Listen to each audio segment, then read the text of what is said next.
for newsletters. So she's very familiar with Live Intent and Sail Through.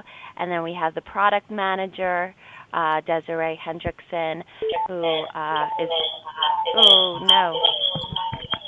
Can someone mute their computer? Thank you. Who is the product manager for newsletters. So she has a lot of information about Live Intent. And then we also have Daka, who's the project manager from Yorvo. That we are, they actually assist us with our ads on a daily basis, but they are helping us with the migration of OAS to DFP. So did I forget anyone else? I apologize. Ben. Oh, Ben. Sorry. Ben, Hey. Hey, Ben. You know what, Ben? I apologize. I don't know your title, but I know you're the head of ad ops team, so I apologize for that. But if you ever have an issue with ads, Ben is the main guy to go to. So that is on our side. And then, Alex, do you have on your side, did you want to introduce? It is just me. I am Alex Warner. I'm the Senior Customer Success Manager. Sorry, they changed their titles a lot. I had to remember what it was. So I handle all of the day-to-day for the ALM account, and I'll be walking you guys through the DFP integration today and answering any and all questions that you might have. But I also deal with all the campaigns that you're tracking through Live Intent, getting tagged, activated, whole 9 yards. So any and all questions can come my way, and if I can't answer them, then I will find the person who can. Awesome. So can you just start off, Alex, by just explaining what Live Intent is and what it does, and how it may interact with Sail Through? Okay, so Live Intent at its very core is an ad server for email, and that works both on the publishing side in that we give you guys tags to put into your newsletter to execute the campaigns, and on the advertiser side as well, in that we have a sales team that goes out and sells ads directly to advertisers and agencies. So we're both an SSP and a DSP. Additionally, on the DSP side, we work with partners like MediaMath and the Trade Desk, so we're bringing in additional demand that way as well. On the publishing side, we are integrated with DFP, and essentially that's just to create additional efficiency for ad ops teams. So rather than them logging into DFP, trafficking everything for all of their other platforms there, and then kind of turning and logging into Live Intent and entering all their email campaigns there, we've created a connection between the two platforms. So everything can be trafficked into DFP, and then anything that's linked specifically to Live Intent inventory is picked up by our sync, recreated in Live Intent, and served that way. So all your email campaigns are still being served from Live Intent. We're just making it a little bit easier by cutting out the middleman, essentially. Are there any questions? That's pretty high level, but that's the general idea of how it works. Great. No questions. Daka, do you have any questions? Does your team? I suppose we can book them directly in Live Intent, right? So that's, yep, you can book we directly. book the orders Live Intent, right? I'm sorry? We can book the orders directly in Live Intent, right? Yeah. Okay. If you guys, with the move to DFP, it also gives you the option to book the orders into DFP, link to the Live Intent inventory, and then just sync those campaigns straight to Live Intent. So you're only ever working in DFP if you make the decision to use the DFP integration. Okay. But yeah. And after they changed their reporting methodology and everything, this doesn't make any issues to the integration, right? I'm sorry, you were breaking up. I missed the first half of the question. When DFP changed the reporting methodology and everything, and they removed simplified tags and et cetera, it is not making any issues for the integration. It did make a few issues for the integration, but we were able to fix them. So, okay. So I can go through kind of how the integration works. What happened with the most recent changes to DFP is that we are no longer able to pass back information on clicks. We're still passing back impression information for all of the campaign's traffic through the integration, but it is under total code served rather than impressions. So there's a few changes that we had to make sure it all worked, but those changes were made at the beginning of November.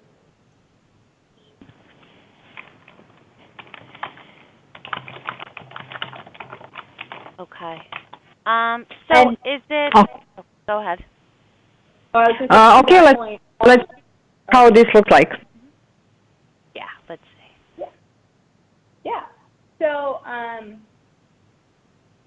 essentially, the setup is two-pronged in one way. The first is that we have to get all of the ad tag information set up in Live Intent, and that's something that we are currently in the process of doing.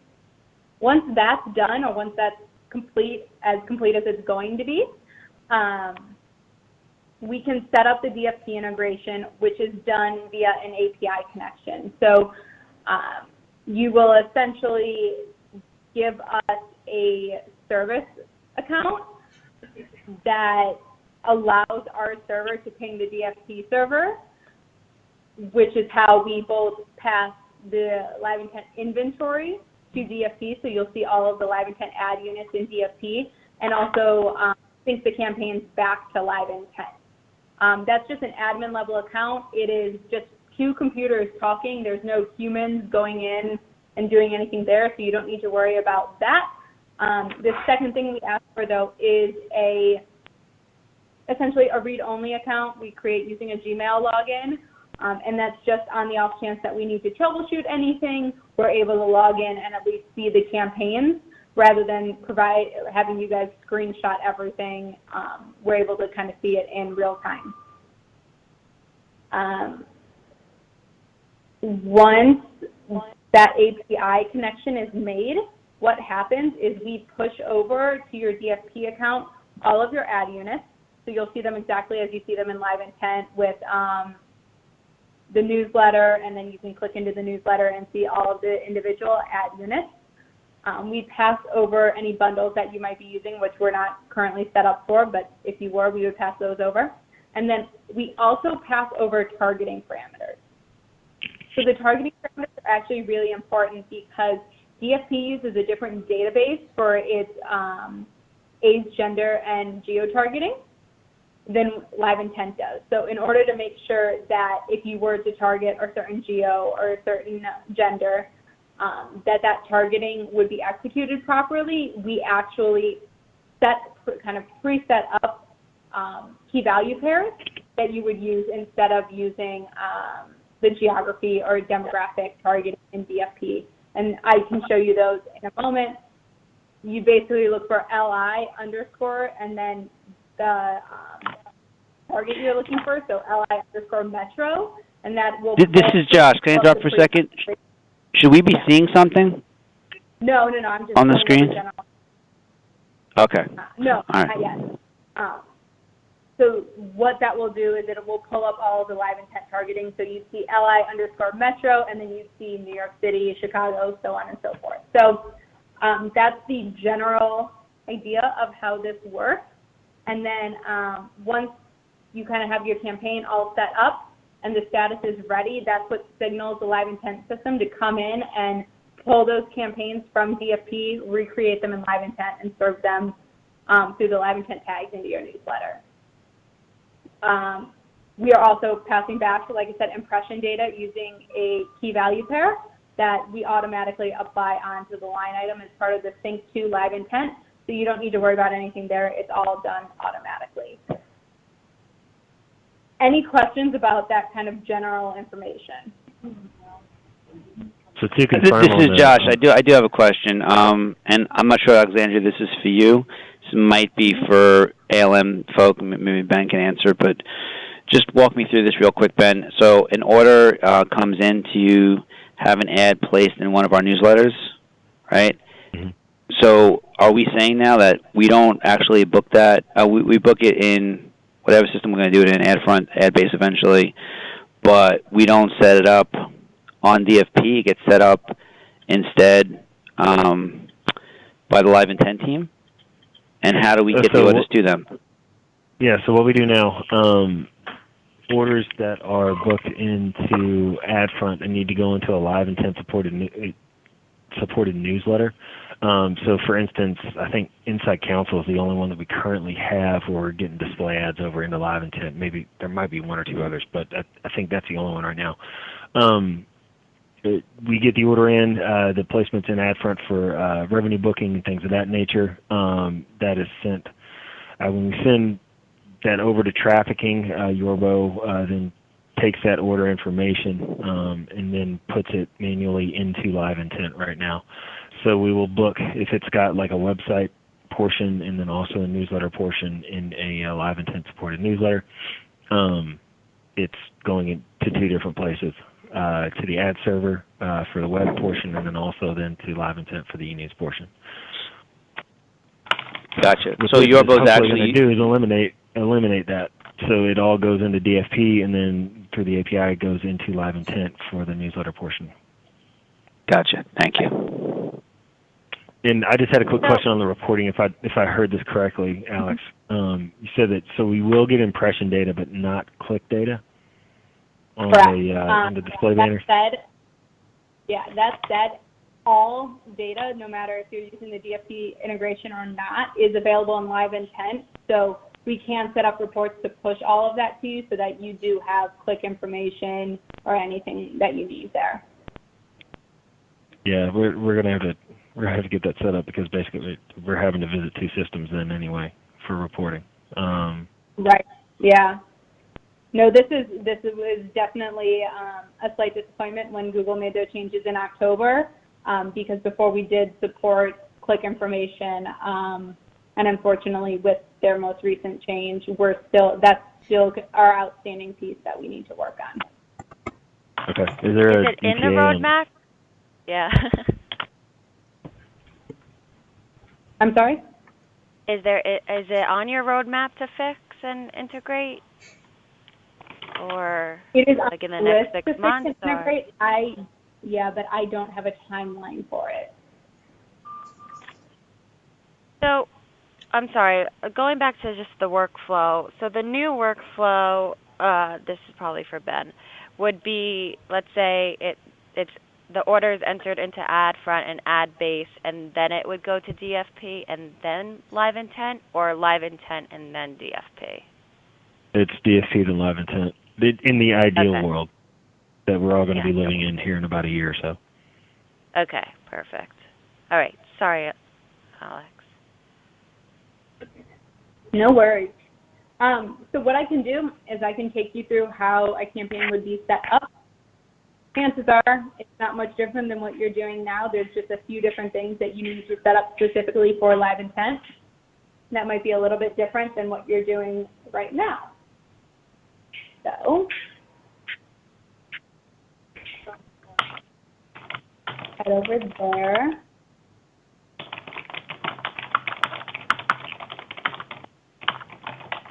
So we'll set up a new order. The one thing that we do require is that the order is specific to Live Intent. So we can't do RON, web, and video too. It has to only be linked to the Live Intent inventory. I'm going to enter that here. So I have a question about that. So if a sponsor buys web advertising and marketing advertising, they would have to put it in twice in here? Or separately? It would be two separate orders? It would be two separate lines, yeah. It would be separate anyways, Danielle. Oh, okay. I don't know. I'm just asking. Well, no, yeah, no, that's a good. I mean, that's a good question, but yeah, it's not creating any additional work than what we're used to, Okay, great. Okay. or that you're both So- used to. Fair distinction. So, like I said, the general setup is the same. So you name your line item, you select your sizes. If you're using labels, you can go ahead and use labels. Same thing with comments. The one thing for the comments section is once the line item is successfully synced to Live Intent, we will populate additional commentary here. So we'll say essentially that this line item was successfully synced. We'll give you the ID that it'll be in the Live Intent system, and we'll also confirm any targeting that you use. So if you targeted New York City, it'll say like successfully targeted LI_Metro New York City. It goes for custom fields. We won't do anything with it on the sync, but you can use it for your own purposes. In settings, right now we support standard and sponsorship line items. Standard is going to be a priority 8. Sponsorship is going to be a priority 4. If you use any other priorities, that is going to prevent the campaign from syncing properly. So that is an important thing to note. Your start and end time, you really have to abide by the DFP requirements here in that in Live Intent, I could track a campaign for today beginning at midnight, but DFP doesn't allow that, so you'd have to do immediately or 1 hour from now. When you selected actual dates, the times don't apply in Live Intent. So if you were to select any times here, those wouldn't be reflected in the campaign as it's synced to Live Intent. For your budget, whether you're using a standard line item or a sponsorship line item, the requirement is that you need to be able to serve at least 51 impressions. So what that essentially means is that whether you're using CPD or CPM, both of which are translated to the Live Intent system as CPM, the rate needs to be at least 1 cent. And really in our system, that's just to make sure that we don't have any campaigns that aren't capable of delivering those 51 impressions. It's essentially a quality check on our side. Any questions So there? even though if there's not a dollar amount specifically assigned to that we're running like a promotional campaign, it still needs to be assigned at least a penny. Yeah, it needs to be a penny. Yeah.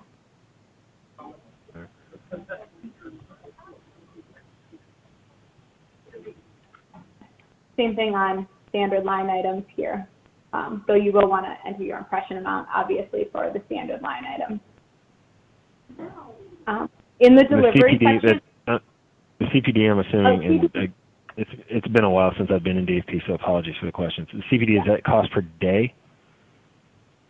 It's cost per That's delivery, I'm fairly certain. No, it's cost per day for sponsorship. Oh. Mm-hmm. So if we've got a week-long Either way. sponsorship, we have to. All right, yeah, DACA, we could talk about that later. I don't want to hold up. Okay, okay, no problem. Either way, that's going to be translated to CPM in Live Intent. So whether you select CPD or CPM, it's reflected as CPM in Live Intent.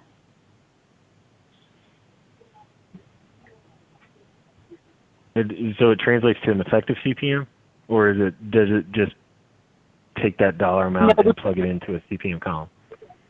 Yeah, it just keeps that amount and plugs it into a CPM column. Ouch. Okay. That's good to know for revenue reporting. Thanks. Yeah.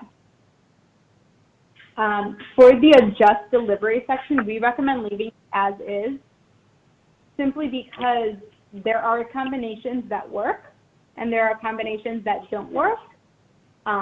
And we found that just leaving it on the default values here are the best way to ensure that your campaign syncs properly.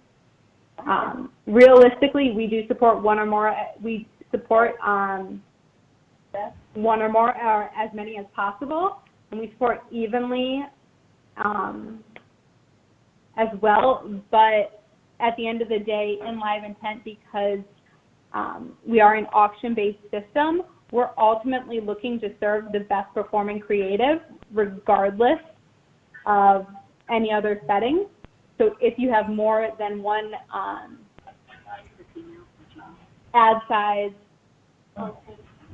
more than one creative in a specific ad size linked to the line item, what our system's going to do is it's going to start off serving those creatives equally. But if it sees that the blue ad performs better than the green ad, it's going to start spending more on the blue ad and slowing down the spend on the green ad. So that's just by default. If you need to, for some reason, to serve 60% of the blue ad and 40% of the green ad, then those will have to be two separate line items so that you can do that.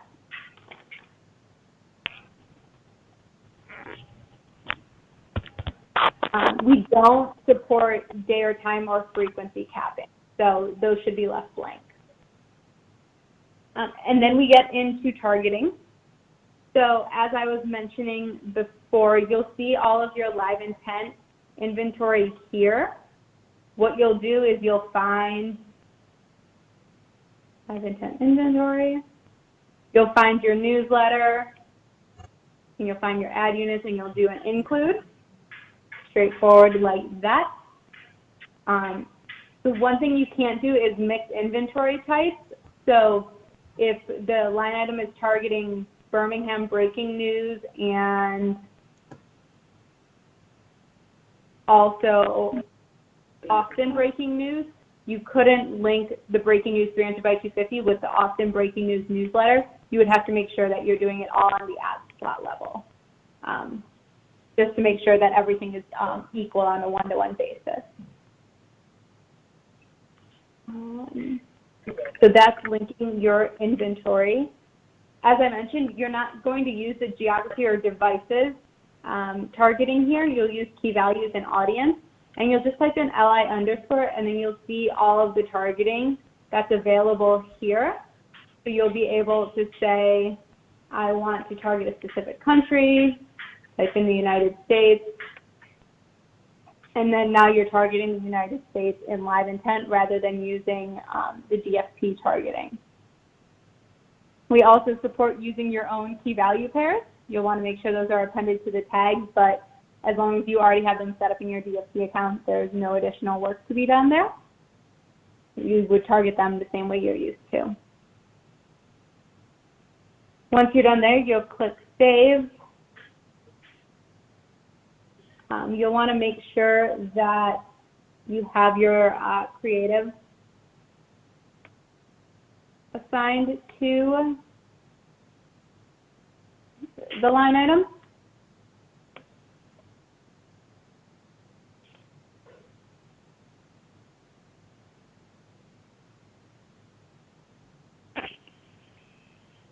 So you have that here. You'll enter your click URL. What you will do for the marquee unit is actually set up a custom field. I'll make sure you have all these directions.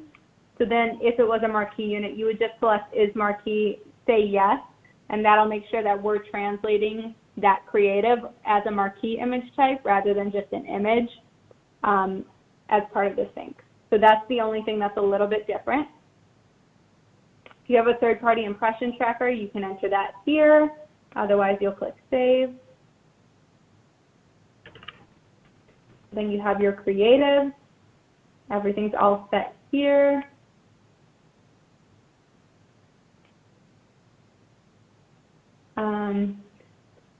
And then once you're done with all of that, the only thing you need to look for is to make sure the status is set to ready. As long as that's the case, then that's when the sync will pick up the line item and translate it over to live intent. And again, you'll see the confirmation of a successful sync in the comments section, so you don't have to go about wondering if it's synced or not. It'll be shown here.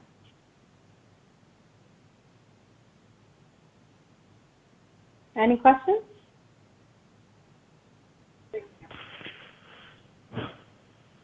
Nope. So, Alex, if there's no other questions, then really what we need to do is have the API put in. Mm-hmm. Yeah, so And what then- I'll do sorry? Yep.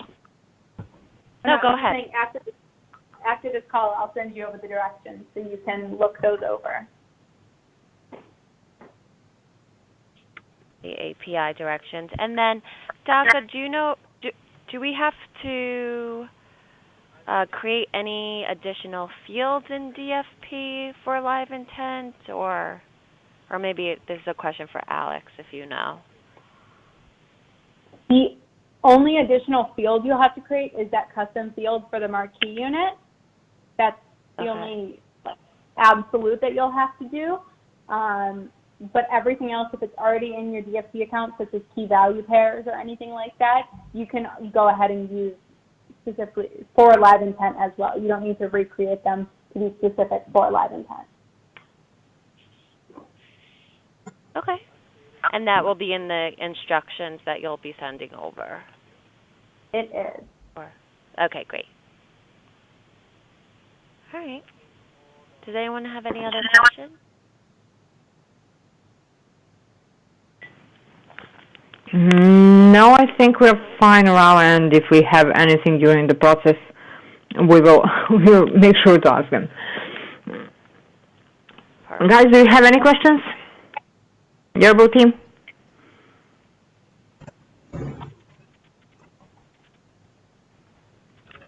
No, silence is good. All right. Well, thank you, everyone, for joining the call. I think this was productive, and once I get the instructions, I can send it over to Yorbo. Okay. Okay, perfect. Look it over, and then, if there's any other questions. Do we have to, Alex, let you know, or what's the communication once we have it set up? Do you need to do anything on your side?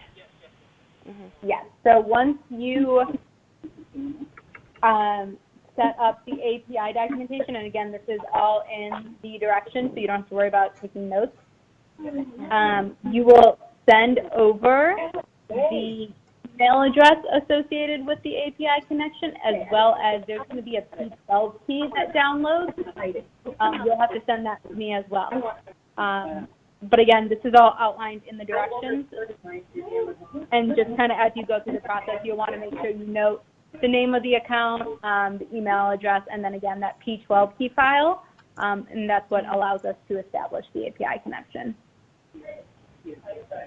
Okay, and what about inventory? That is the ad units on live intent. Do we need to establish those in our taxonomy plan for DFP, or is it something that, I don't know, live intent ALM team will do, or how that portion of setup intent looks like? As soon as the API connection is set up, we do an inventory sync, and we push all the live inventory over to the DFP account.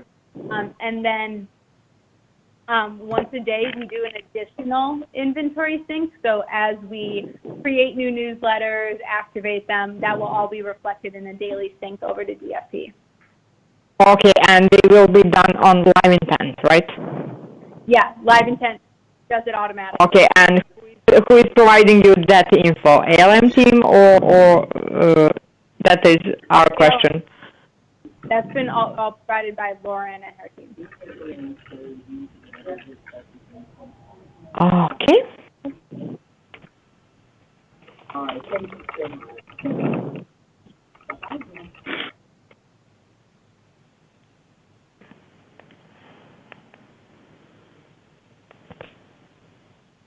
right. Does anyone have anything else? All right. Thank you so much. Have a great day. Bye-bye. No problem. Thank you.